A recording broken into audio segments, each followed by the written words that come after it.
Mais dans cet épisode, j'avais envie évidemment d'aborder la constipation de manière fonctionnelle, mais d'aller un peu plus loin parce que j'ai rencontré ce cas de figure plusieurs fois dans ma pratique ces derniers temps, des personnes qui ne pensaient pas être constipées et en fait quand on creuse, effectivement, elles le sont. Donc dans cet épisode, vous allez peut-être vous rendre compte que vous êtes concerné par la constipation sans le savoir et qu'il y a des choses que vous pouvez faire.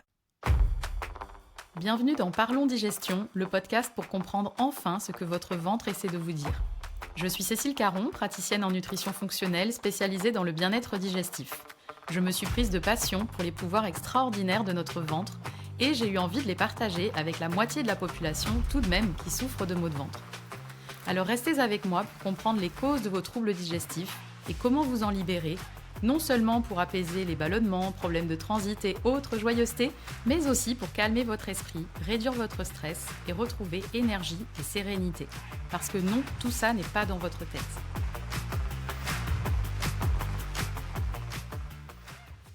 Bonjour et bienvenue dans ce nouvel épisode de Parlons Digestion, dans lequel on va parler de la constipation. Alors la constipation, peut-être que vous vous dites déjà « Ah ben moi je suis concernée, ça fait des années que j'essaye de résoudre le problème, j'y arrive pas, etc. On m'a déjà dit de boire plus, de manger plus de fibres, etc. etc. Je n'y arrive pas. » Ou alors vous vous dites « Bon non, moi la constipation, je suis pas concernée. » Mais dans cet épisode, j'avais envie évidemment d'aborder la constipation de manière fonctionnelle, mais d'aller un peu plus loin parce que j'ai rencontré ce cas de figure plusieurs fois dans ma pratique ces derniers temps, des personnes qui ne pensaient pas être constipées et en fait, quand on creuse, effectivement, elles le sont. Donc, dans cet épisode, vous allez peut-être vous rendre compte que vous êtes concerné par la constipation sans le savoir et qu'il y a des choses que vous pouvez faire. Donc, on va parler en quelque sorte d'une constipation qu'on pourrait appeler un peu silencieuse, c'est-à-dire cette constipation qui est présente en fait même sans que vous le sachiez. Alors, pour commencer, qu'est-ce que c'est la constipation? On a tendance, évidemment, quand on pense constipation, on se dit, c'est le fait de ne pas aller à la selle pendant 1 ou 2 jours, voire plus, pour les personnes qui sont vraiment constipées chroniques. Donc, j'ai des personnes en consultation qui, parfois, ne vont pas à la selle pendant 1 semaine, 10 jours, et de manière récurrente. Mais pour la plupart des personnes qui vont quand même à la selle plus régulièrement, on se dit: «Je suis constipé» à partir du moment où on saute 1 jour, voire 2, voilà, de temps en temps, occasionnellement. Mais est-ce que vous saviez que vous pouviez être constipé même en allant à la selle tous les jours? Et j'irai même plus loin, même vous pouvez être constipé en ayant de la diarrhée. Alors je sais, peut-être vous allez me dire: «Quoi?» Vous allez faire des yeux ronds. Effectivement, je vais en parler plus loin, mais on peut avoir de la constipation et pourtant avoir de la diarrhée. Alors, pour vous donner une idée un peu de la fréquence, de la prévalence de la constipation, dans la population française en tout cas, j'ai retrouvé une étude de 1998, alors certes qui date un petit peu, mais je ne pense pas que les problèmes digestifs se soient vraiment arrangés depuis 25 ans. Je dirais même que ça s'est aggravé. J'ai pas de chiffres pour l'appuyer, mais je pense que c'est plutôt cette tendance-là. Donc, dans le cadre de cette étude, 4 817 Français, qui représentaient la population française en général, qui avait plus de 15 ans, ont rempli un questionnaire sur leurs différents problèmes digestifs. Et parmi ces 4 817 Français, 35% d'entre eux ont dit être constipés et 19% ont signalé un problème d'évacuation incomplète des selles. Alors, l'évacuation incomplète des selles est un signe de constipation, on va en parler, et je pense que plus de personnes que ça sont concernées, mais ne le savent pas forcément. En tout cas, ne savent pas que c'est considéré comme de la constipation. Ça m'arrive régulièrement en consultation de mentionner le mot constipation, parce que quand je vois tous les symptômes de la personne, pour moi, il est clair que la personne est constipée. Et quand je prononce ce mot-là, la personne me dit « Mais en fait, je savais pas que j'étais constipée ». C'est un peu une révélation. Alors, je pense que plus de personnes que ça sont constipées, comme je vous le disais, plus de 35% de la population, en tout cas plus des 35% qui ont été interrogés dans cette étude, mais ne le savent pas forcément. Alors, qu'est-ce que c'est la constipation? Évidemment, au-delà de la fréquence dont je parlais au début, c'est-à-dire que vous sautez 1 jour ou 2, vous n'allez pas à la selle, il y a d'autres critères à prendre en compte. C'est pas que la fréquence, c'est avant tout la consistance des selles. Donc, est-ce que vos selles sont sèches, elles sont dures, ou est-ce qu'elles sont bien moulées, elles sont fluides, elles sont faciles à passer, ou est-ce que c'est des selles qui sont vraiment beaucoup plus liquides, un peu déchiquetées? Pour vous aider, parce qu'on rentre dans des détails, pour vous aider, je vais mettre dans les notes de l'épisode une photo de l'échelle de Bristol. Donc, c'est une échelle qui a été créée pour catégoriser l'état des selles en 7 états, si je ne me trompe pas. Et vous allez voir que si vous êtes dans les 3 premiers, donc le type 1, 2 ou 3, vous êtes plutôt tendance constipation, voire constipé. Le type 4 est le type que l'on recherche de manière idéale. Et les autres types, donc 5, 6 et 7, sont des types dits plutôt tendance diarrhée. Donc, vous retrouverez cette photo dans les notes de l'épisode. Et en général, quand je l'utilise en séance, c'est assez parlant. Alors, il y a la consistance, comme je le disais. Il y a aussi l'effort, c'est-à-dire quand vous allez aux toilettes. Donc, quand vous avez envie d'aller à la selle, est-ce que vous y allez et vous restez 1-2 minutes sur les toilettes, vous ressortez? Ou est-ce que vous devez rester 15 minutes, 20 minutes sur les toilettes, voire plus? Est-ce que vous devez forcer? Ou est-ce que c'est assez naturel, vous évacuez vraiment naturellement, sans pousser, sans forcer les selles? Ça, c'est vraiment un signe. Si vous devez forcer à chaque fois, c'est vraiment un signe qu'il y a une forme de constipation. Ensuite, il y a la sensation d'évacuation incomplète. Comme je le disais, dans l'étude, il y a 19% des personnes qui ont été interrogées dans le cadre de l'étude qui disaient avoir une évacuation incomplète des selles. C'est effectivement un signe. C'est-à-dire que vous allez à la selle, mais voilà, vous avez terminé, il n'y a plus de selles qui viennent. Par contre, vous avez quand même cette sensation que le côlon n'a pas été vidé complètement. Ça, c'est une forme de constipation aussi. Et ensuite, il y a un autre signe, c'est le blocage anorectal, c'est-à-dire que lorsque vous voulez aller à la selle, vous sentez que vous avez besoin d'y aller, mais ça bloque vraiment au niveau du rectum, vraiment tout en bas en fait du système digestif. Et vous sentez que c'est bloqué à ce niveau-là. Donc ça, c'est aussi un signe de constipation. Alors, les symptômes qui peuvent être associés à la constipation, c'est les ballonnements, les gaz malodorants, et puis des maux de tête, de la fatigue, par exemple. Pourquoi? Alors, je vais prendre une métaphore qui va être assez parlante. Imaginez une rivière de montagne qui coule tranquillement au milieu des rochers, qui serpente entre les pierres. Une rivière de montagne qui est très pure, qui s'écoule bien, qui a un bon débit. Voilà, vous imaginez cette eau. En général, on peut la boire, elle est très claire. Vraiment, on sent que c'est une eau qui est propre. Maintenant, imaginez une rivière qui est beaucoup plus large, qui est beaucoup plus lente, ou même qui est vraiment un peu vaseuse. Vous voyez cette eau qui devient verte avec des petites lentilles d'eau, des petits nénuphars qui commencent à proliférer, à se développer sur le cours d'eau, avec une eau qui reste peut-être bloquée à certains endroits, qui a un débit vraiment beaucoup plus lent. Là, vous voyez qu'il y a un écosystème qui se crée, il y a des micro-organismes qui se développent dans cette eau-là. L'eau, en général, est beaucoup plus verte. Elle commence même à sentir un peu. Vous voyez la comparaison dans votre système digestif, c'est exactement la même chose. S'il y a un bon débit, que tout ce que vous mangez est bien dégradé, vous absorbez ce dont vous avez besoin, vous rejetez les déchets, etc. Et ça, il y a un bon flux. Il n'y a pas de problème, ça va circuler correctement, ça ne va pas stagner, ça ne va pas créer de gaz, de ballonnement, de constipation, bref, de déchets qui s'accumulent.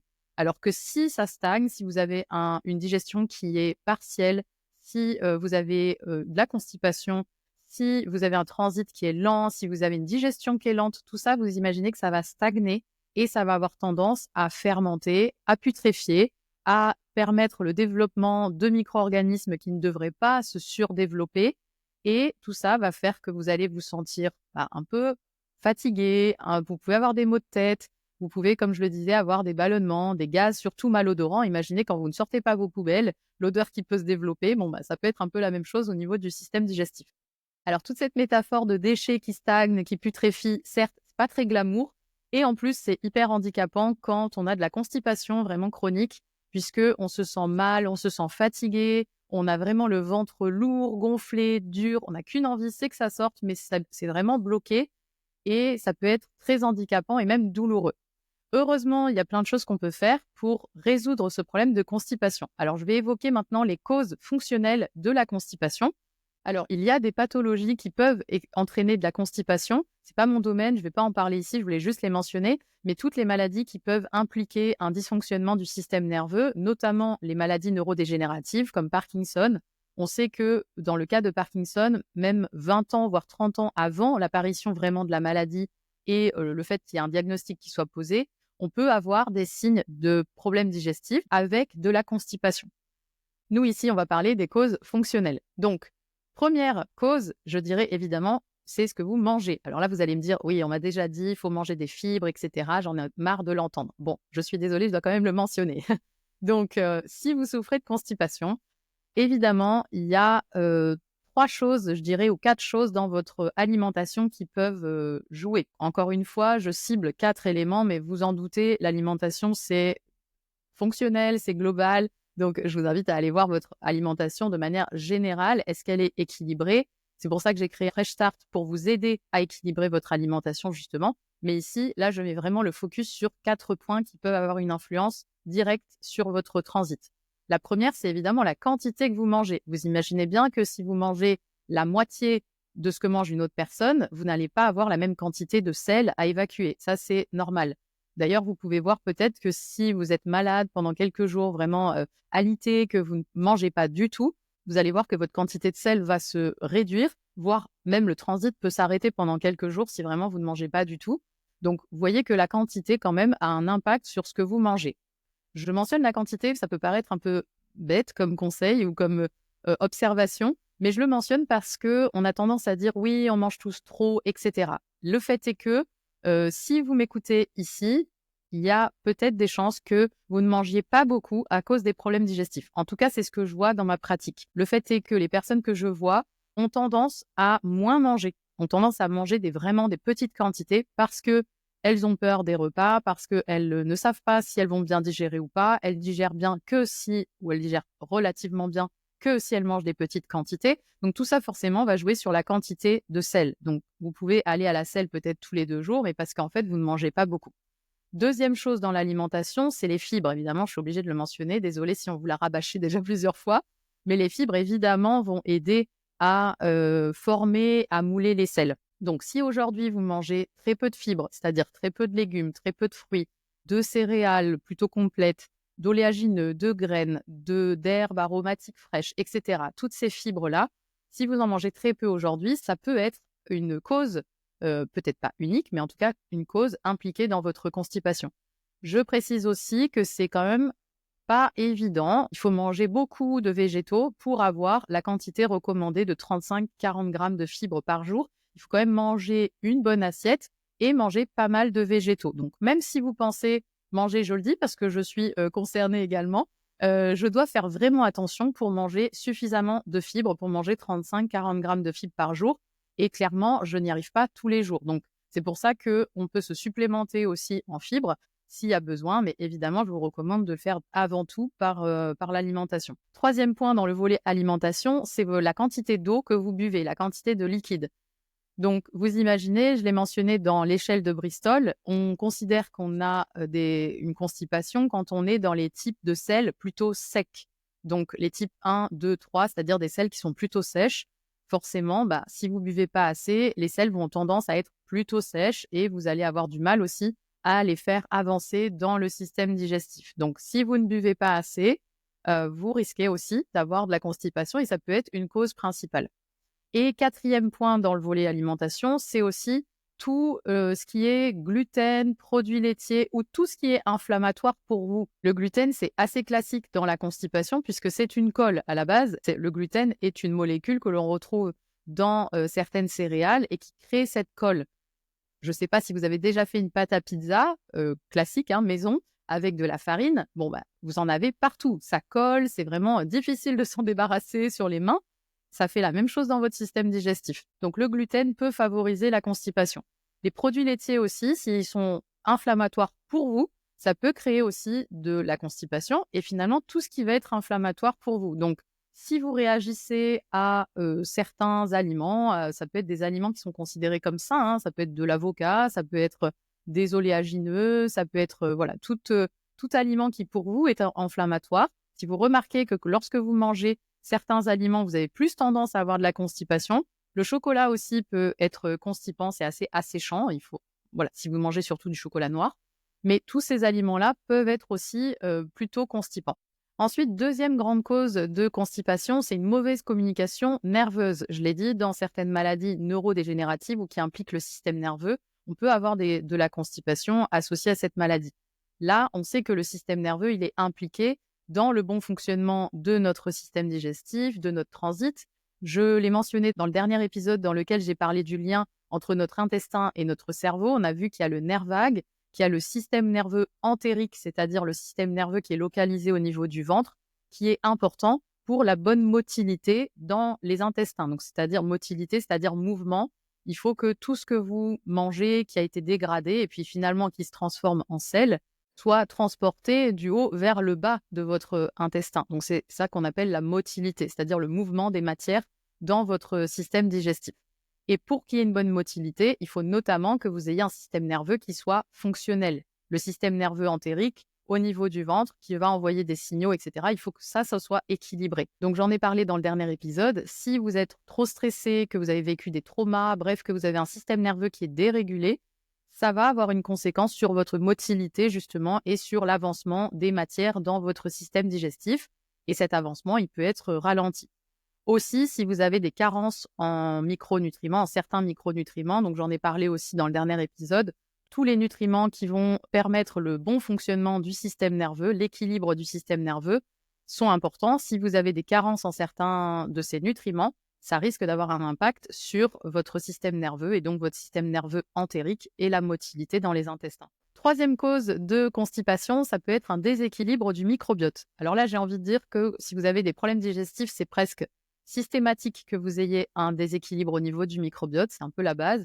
Maintenant, ça peut être aussi chez les personnes qui, on en reparlera dans d'autres épisodes, mais des personnes qui n'ont pas de manifestations digestives, qui n'ont pas de problèmes digestifs, de douleurs digestives, etc. et qui pourtant ont quand même un déséquilibre du microbiote qui va s'exprimer par d'autres problèmes dans le corps. Ça peut être de l'inflammation ailleurs, ça peut être des douleurs articulaires, ça peut être un problème de poids, ça peut être des problèmes de peau, etc. Ça peut être, voilà, tout ça, ça va être un signe qu'il y a un microbiote, en tout cas en partie, il y a un microbiote qui est déséquilibré. Donc ça, c'est un peu plus difficile à identifier. Mais si vous avez de la constipation, il y a de fortes chances que vous ayez un déséquilibre du microbiote. Et d'ailleurs, c'est ce qu'on voit en consultation avec les personnes que j'accompagne. De temps en temps, je propose de faire une analyse complète du microbiote. Et ce qu'on voit dans ces analyses, chez les personnes en tout cas constipées, c'est que presque systématiquement, il y a des bactéries qui produisent certains gaz, comme du méthane ou de l'hydrogène sulfureux, qui sont en trop grand nombre dans le microbiote. Il faut savoir que ces gaz sont constipants. Donc, le méthane est constipant. L'hydrogène sulfureux ça dépend en fonction des personnes, ça peut être soit constipant, soit provoquer de la diarrhée. Donc, il y a un déséquilibre du microbiote dont il faut s'occuper pour retrouver un bon transit. Quatrième cause possible de constipation, c'est un problème de motilité. Alors, j'en parlais tout à l'heure, la motilité, c'est le fait de faire descendre les matières du haut vers le bas dans le système digestif. Pour que ça descende, il faut qu'il y ait une contraction musculaire. Donc, le système digestif, c'est en partie des muscles qui vont justement se contracter pour faire descendre les matières.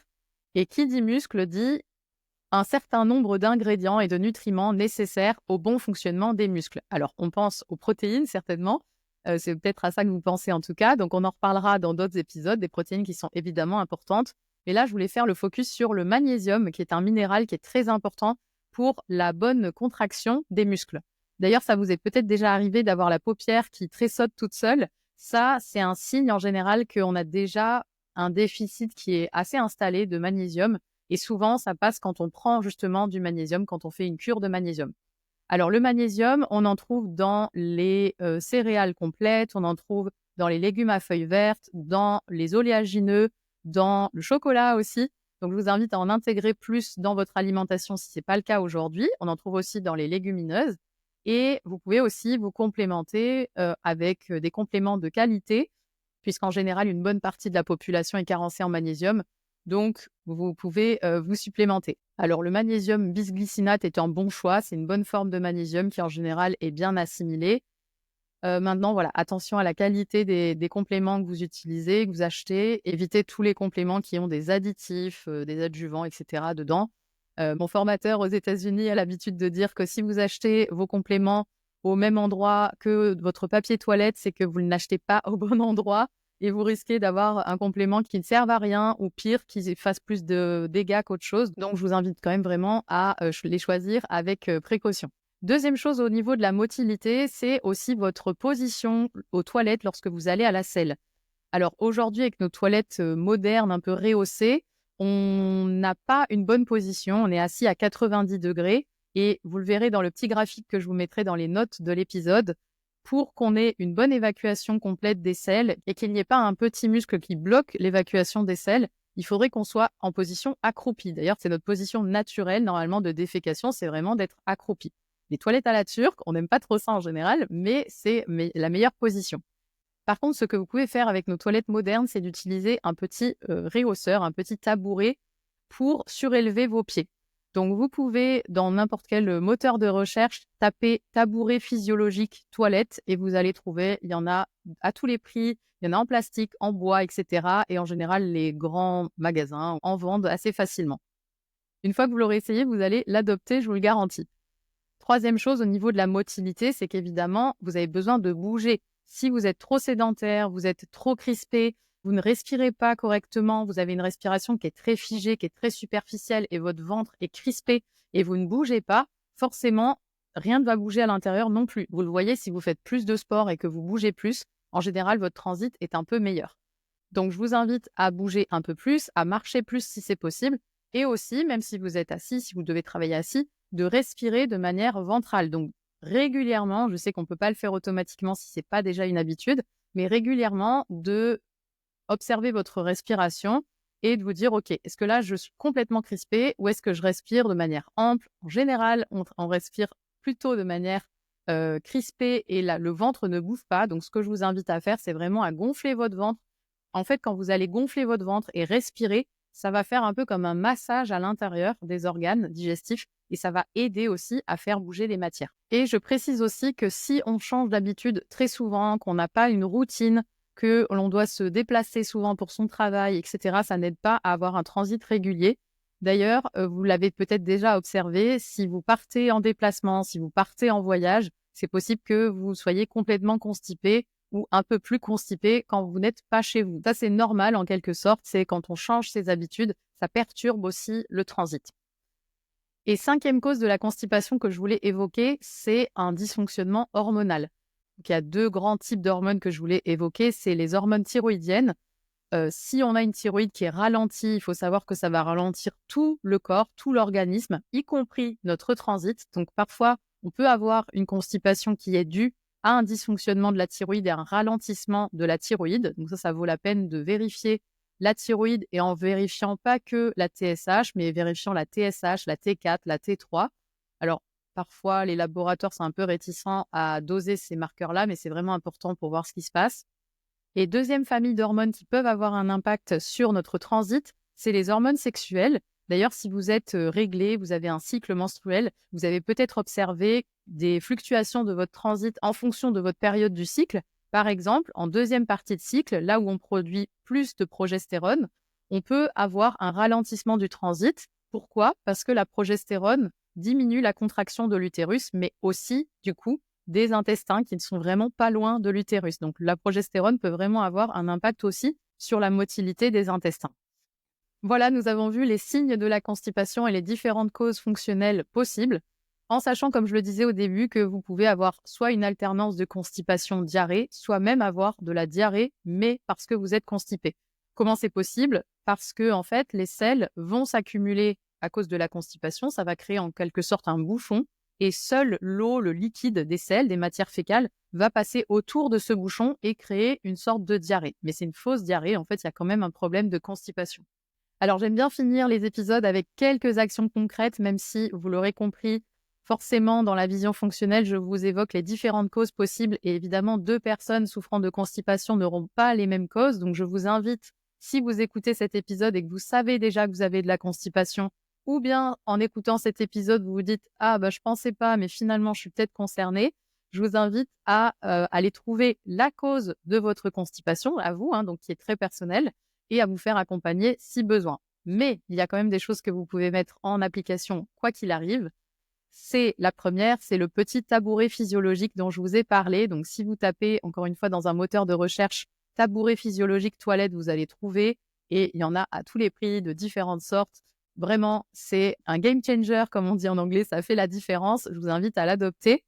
Aussi, l'eau, ça, vous ne prenez pas de risque et c'est pour tout le monde. Si vous ne buvez pas assez, ça peut favoriser la constipation. Donc, pensez, ça va dépendre de votre poids, mais vraiment, si vous êtes à moins d'1,5 litre, 1,7 litre par jour, je vous invite vraiment à augmenter. Et troisième chose que vous pouvez faire, c'est observer votre respiration. Alors, je sais que c'est pas forcément évident, mais si, vous l'aurez compris, si vous êtes souvent crispé, et que vous respirez vraiment de manière superficielle, que vous êtes crispé au niveau du ventre, vous n'allez pas pouvoir, déjà vous allez être stressé, ça va amplifier votre stress, et en plus, ça va pas du tout faire bouger et masser le système digestif, ce qui va favoriser la constipation. Donc, ce que vous pouvez faire, c'est vous mettre, si vous voulez, un petit rappel sur votre téléphone régulièrement, peut-être toutes les 1h30, 2 heures, ou quand vous faites une pause. Si vous y arrivez naturellement sans rappel, c'est encore mieux. Et pensez à observer votre respiration et à voir, OK, est-ce que je suis en apnée là? Est-ce que je respirais vraiment de manière très superficielle et tout le reste était bloqué? Si oui, peut-être vous pouvez un peu bouger, voilà, détendre les épaules et puis prendre une respiration, quelques respirations même, de respiration vraiment ample où vous allez respirer par le ventre comme on dit, c'est-à-dire que vous allez gonfler le ventre et vraiment sentir que votre respiration, elle est complète. Ça va d'une, vous ramener à votre corps, de deux, diminuer votre niveau de stress et de trois, ça va vraiment détendre votre ventre, vos abdos et faire bouger vos organes digestifs aussi et ça va vraiment aider à la motilité intestinale. Alors, si vous souffrez de constipation, j'espère que cet épisode vous aura aidé à y voir plus clair. Vous pourrez retrouver les ressources que j'ai citées et les graphiques dans les notes de l'épisode. Et si cet épisode vous a plu, n'hésitez pas à mettre 5 étoiles ou à laisser une note dans votre plateforme d'écoute préférée. Moi, ça m'aide énormément à faire connaître ce podcast. Je vous donne rendez-vous dans 2 semaines pour le prochain épisode et en attendant, prenez soin de vous.